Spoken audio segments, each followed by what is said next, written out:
Welcome to Answers for Living. That's Pastor Dave here.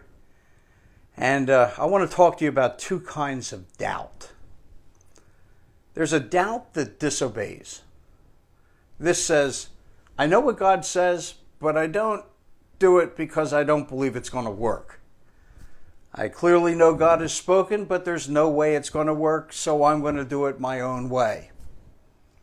Proverbs 3, 5, and 6 says this, trust in the Lord with all your heart, and lean not on your own understanding. So what God says is this is what I say, but we say, my understanding says it won't work. That's doubting. But the verse goes on and says, in all your ways submit to him, and he will make your paths straight. So God says, do what I say, and I'll prove to you that I'm right. Now, you might get what you expect, or you might not get what you expect, but you will get what's right, and you'll know it. And verse 7 and 8 goes on and says this, do not be wise in your own eyes. Fear the Lord and shun evil.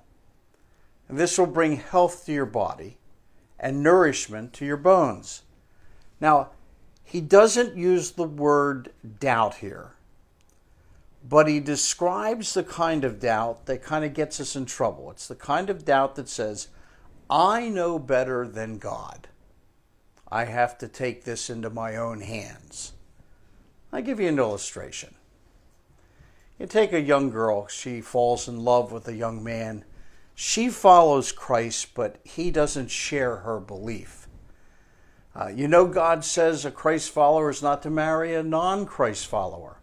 But she marries him anyhow. Years go by. They have a happy marriage, but they've never prayed together. She gets up on Sunday morning. She takes the kids to church while he stays in bed. Things just aren't right. In this illustration, the Christ follower leans on her own understanding, and she's reaping the consequences. Jeanette and I have a couple that we are very good friends with. And they have a real heart for missions. And their church was having a week-long mission conference, and one of the missionaries was staying at their house, and following the mission conference, they were going back to Guatemala. And God impressed on Lyle that he should give this missionary his car. Lyle told me the missionary's car wasn't going to make the trip down to Guatemala, so he was going to give him his second car.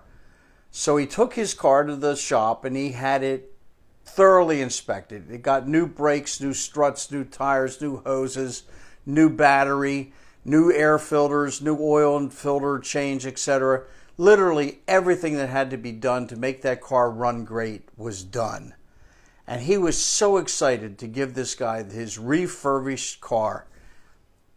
Just before he was going to give this car that day to this missionary, God spoke to his heart and he said, Lyle, give him your new car.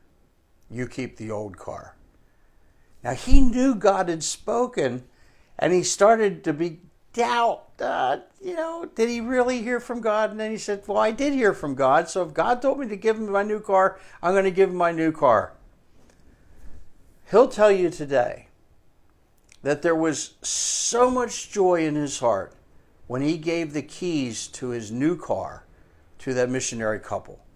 Joy just overflowed, and he saw them drive that new car on the way to Guatemala. He was excited. Now, here was a couple who heard what God said, and they didn't lean on their own understanding. They obeyed, and they were filled with joy. So be aware. We can doubt and lean on our own understanding, and if we do, we'll normally walk in disobedience.